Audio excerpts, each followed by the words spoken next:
Hey, folks. For our last talk of the day, we saved the most timely topic for right now. Here from Optimism to speak about narrative in the time of chaos is Greg Bresnitz. Thank you. Amazing. Hi. Apologies for my voice. I live below sea level in New Orleans, and so I always dry out here. My name is Greg Bresnitz. I lead narrative and strategy for Optimism. Formerly, I was the CEO of FWB and also the co-founder of FWB Fest. Today, I'm going to talk to you about narrative and myth making, some context, and then a simple how-to guide.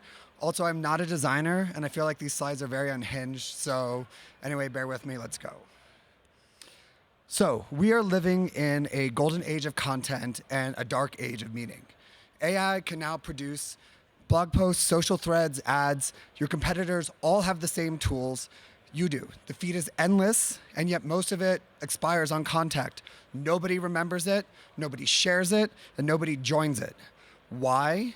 Well, I think it's because people are starving for more content. They're actually starving for something to believe in. Roland Barthes, this handsome gentleman out here, was a French intellect, chain smoker, and he wrote a whole book on analyzing wrestling and laundry detergent. I highly recommend you check it out. He nailed this concept in 1957. Stories actually compete for competition, for attention. Myths command belief. Here's a line that changed how I think about this work. Myths are humanity's oldest and most powerful technology for creating a shared reality. Not describing reality, just actually constructing it. Scholars who study this stuff, well, they reach a conclusion that sounds dramatic but actually holds up. Humans cannot function without myths. And periods when old myths collapse are the most psychologically dangerous and politically consequential moments as society faces. Look around us just right now. Old narratives are fracturing institutions that used to provide meaning, religion, nations, careers, American dream. They just don't hold the same weight that they used to. People are drowning information and starving for meaning. And this just isn't soft stuff. This is the game that we're all actually playing in. Companies and movements that are winning right now aren't the ones with the best features or the most content. They're the ones providing something to actually believe in. And here's the thing that research makes clear. Mythic thinking, it's not a bug in human cognition. It's a feature. We are actually actively wired for this. And so the question isn't whether your audience will attach to myths. They will. We see it all the time. The question is whether they'll actually attach to yours. So, how do myths actually work? Pascal Boyer, cognitive scientist, discovered that most successful ideas violates exactly one expectation while keeping everything else familiar. So if you look up there, that's just one thing. A talking bush, memorable. A bush that talks, flies, turns invisible, reads minds, really confusing. Researchers also tested this on folktales. Rapunzel, Snow White, they all survived centuries because they hit a sweet spot. Strange enough to be memorable, familiar enough to feel true.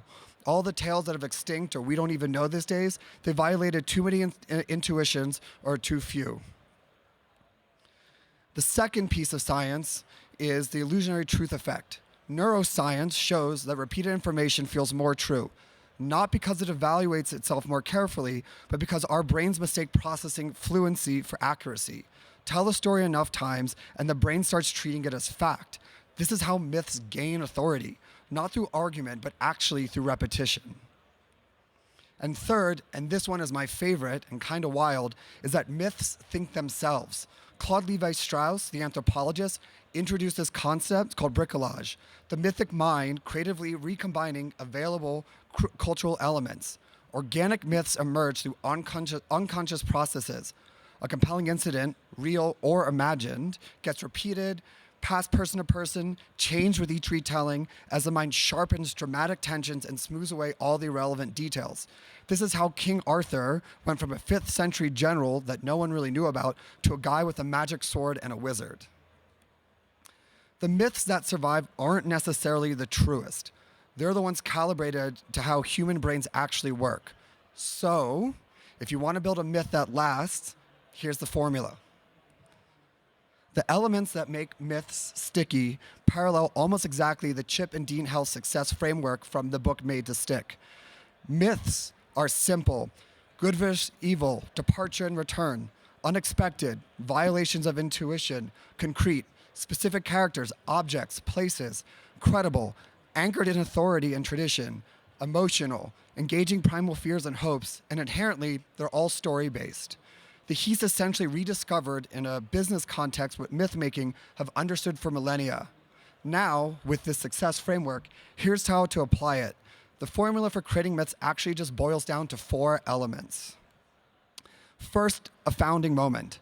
Not a mission statement, a moment. Something broke, and you, your company, your brand, you emerged to fix it. The world was broken in a specific way, and we emerged to fix this. Effective myths require a founding moment that's specific, vivid, and concrete. Patagonia realized that their climbing gear was actually damaging the rock that they loved.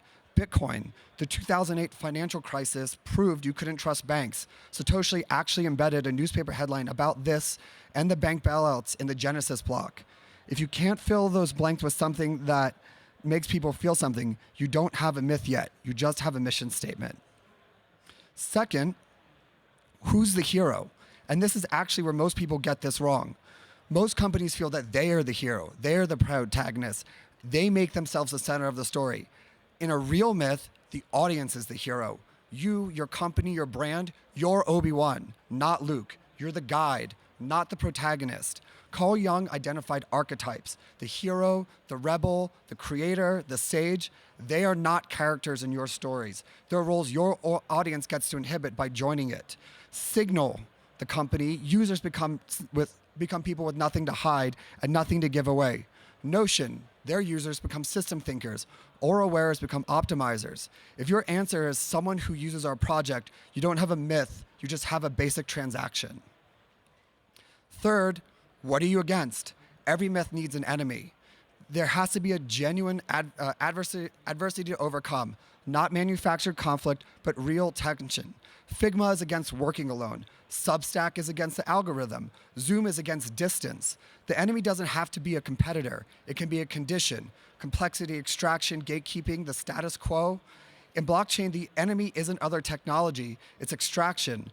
The 3% on every transaction, the platform that changes in terms overnights. The companies winning right now aren't selling features, they're selling freedom. And finally, how do you make this real? A myth that isn't practiced is just a slogan. Victor Turner studied how rituals create communities, that bond that you feel when you're part of something together. Catherine Bell showed that ritualized action doesn't just express beliefs, it produces them. Apple has product launches as a secular religious service. CrossFit has WOD. Salesforce has Dreamforce. 40,000 people every year show up on a pilgrimage for enterprise software. That's insane. Burning Man has the burn. So what's yours? Not a campaign, not a one-time event, a practice, something that happens regularly and embodies your values in action. The deeper lesson from all of this research is that distinction between authentic and fabricated. Those myths are less useful about the distinction between them, but the communities that serve and the communities that are exploited by them. Patagonia's origin story is stylized and selective, but it actually aligns with their actual behavior. The Silicon Valley garage myth was deliberately constructed to make entrepreneurship seem democratic, totally obfuscating an elite network and VC money that made it actually function. Both are constructed narratives. Both are myths. One invites you in, the other keeps you out while pretending the door is open. In conclusion, here's what I want to leave you with. You do not choose whether you make myths. You only choose which myths to make and whether to make them consciously or unconsciously. Every company today that is here and around the world is already generating mythic narratives through its founding stories, its rituals, its heroes, and its silences. The question is whether you're shaping it or letting it shape itself without you. In a time of chaos, when AI can generate infinite content, when people are drowning in information and starving for meaning, the myth makers don't just win, they are the only ones who get remembered. Thank you.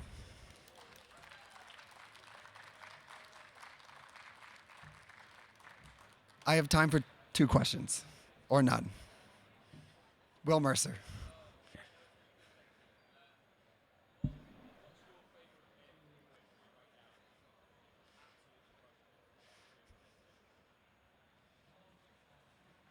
Economic freedom.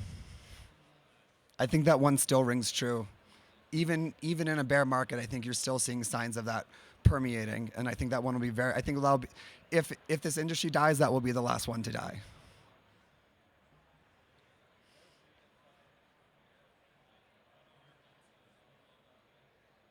How would I define it? Besides the presentation I just gave.